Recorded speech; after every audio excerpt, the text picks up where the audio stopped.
High বন্ধুরা, আজকের recipe ফুলকপির পকোড়া। তো চলো তোমরা দেখতে থাকো। এখানে একটা মিডিয়াম সাইজের ফুলকপি নিয়েছি, বেশ বড়ই। তো ফুলকপিটাকে দেখো আমি এরকম ছোট ছোট করে কেটে নিয়েছি। এবারে ফুলকপিটাকে আমি একটু ভাপিয়ে নেব। তো প্রথমে আমি কড়াইটা বসিয়ে দিলাম, কড়াইতে একটু জল আর একটু নুন দিয়ে দিলাম।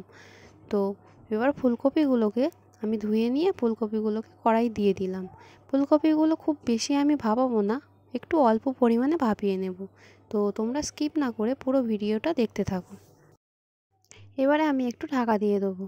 তো দেখো কিছুক্ষণ পর আমি ঢাকাটা খুলে নিয়েছি। খুলে নেওয়ার পর আমি ফুলকপিটা একটু অল্প পরিমাণ ভাপিয়ে নিয়েছি। দেখো আঙুল দিয়ে চাপলে এরকম ভেঙে যাবে, একদম খুব বেশি ভাপাইনি। আবার এবারে কি কি লাগছে আমি দেখো পেঁয়াজ, কাঁচা লঙ্কা, ধনেপাতা, আদা, রসুন সব আমি নিয়ে নিয়েছি। এবার কেটে নেব একে একে সব। দেখো আমার সব কাটা কমপ্লিট হয়ে গেছে। এবার আমি কি কি লাগছে তোমাদের চলো একবার বলে দিই। দেখো ফুলকপিটাকেও আমি তুলে নিয়েছি একটা জায়গার মধ্যে। আর এখানে নিয়েছি পেঁয়াজ কুচি, ধনেপাতা কুচি, আদা কুচি, রসুন কুচি, কাঁচা লঙ্কা কুচি। এখানে আছে হলুদ গুঁড়ো, লঙ্কার গুঁড়ো, জিরে গুঁড়ো, নুন আর কালো জিরে। এখানে নিয়ে নিয়েছি দুটো ডিম। এখানে আছে বেসন, চালের গুঁড়ি, এখানে আছে কর্নফ্লাওয়ার। তো দেখো ফুলকপির মধ্যে একে একে সব কিছু আমি এর মধ্যে দিয়ে দিলাম। একে একে সব কিছু ওর মধ্যে দিয়ে খুব ভালোভাবে মিশিয়ে নেব। দেখো তোমরা দেখতে থাকো, স্কিপ না করে পুরো ভিডিওটি দেখতে থাকো। আর কেমন লাগলো অবশ্যই আমাকে কমেন্ট করে জানাবে। আর যদি নতুন বন্ধু হয়ে থাকো চ্যানেলটি সাবস্ক্রাইব করে পাশে থেকো। আর দেখো আমার সব কিছু দেওয়া হয়ে গেছে। এবারে আমি সবগুলোকে খুব ভালো করে হাতের সাহায্যে মাখিয়ে নেব। সবশেষে আমি দিলাম চালের গুঁড়ি আর কর্নফ্লাওয়ার। তো এই দুটো দেওয়ার পর আমি এইগুলোকে খুব ভালো করে মিক্স করে নেব। তো তোমরা সবাই সম্পূর্ণ ভিডিওটি স্কিপ না করে দেখতে থাকো। আর কেমন লাগলো অবশ্যই আমাকে জানাবে।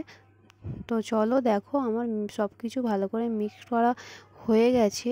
এবারে আমি এই পকোড়াগুলোকে ভেজে নেব। দেখো সব পুরোটা আমার মিক্সড করা হয়ে গেছে। তো চলো ভিডিওটি দেখো। এখানে কড়াই বসিয়ে দিয়েছি, কড়াই আমার গরম হয়ে গেছে। এখানে দিয়ে দিলাম তেল, রিফাইন তেল।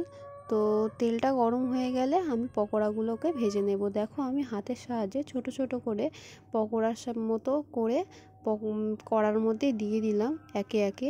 তো গ্যাসটা খুব লো ফ্লেমে দেবে, না হলে উপরটা পুড়ে যাবে, ভিতরটা কাঁচা রয়ে যাবে।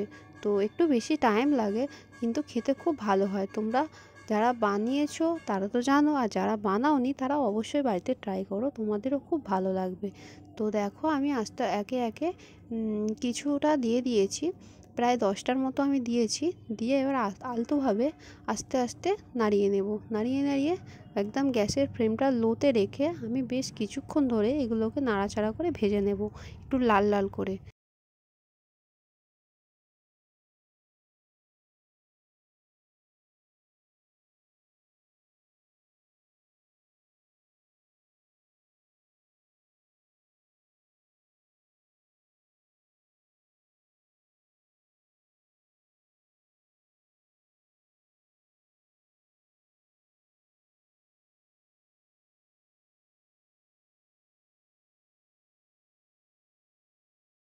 দেখো পকোড়াগুলো আমার লাল লাল হয়ে এসেছে। আমার পকোড়াগুলো কিছুক্ষণ ধরে ভাজা হয়ে গেছে, প্রায় 7 থেকে 8 মিনিট সময় লাগে পকোড়াগুলো ভাজতে।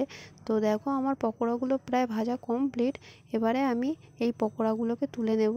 তো কেমন লাগলো আমাকে কমেন্ট করে জানিও অবশ্যই। তো দেখো পকোড়াগুলো আমার পুরো লাল লাল করে ভাজা হয়ে গেছে, মুচমুচে করে ভাজা হয়ে গেছে। এবারে আমি পকোড়াগুলোকে তুলে নেব। এবারে আমি পকোড়াগুলোকে সব তুলে নিলাম। আগে আমার ভাজা হয়ে গেছিলো, আমার ভিডিওটা তখন করা হয়নি, সেই জন্য আমি তোমাদের পুরোটা লাস্টে দেখিয়ে দিলাম। দেখো আমার সব পকোড়াগুলো ভাজা কমপ্লিট। আমি পকোড়া খেতে থাকি, তোমরা চ্যানেলটি সাবস্ক্রাইব করে পাশে থেকো। টাটা।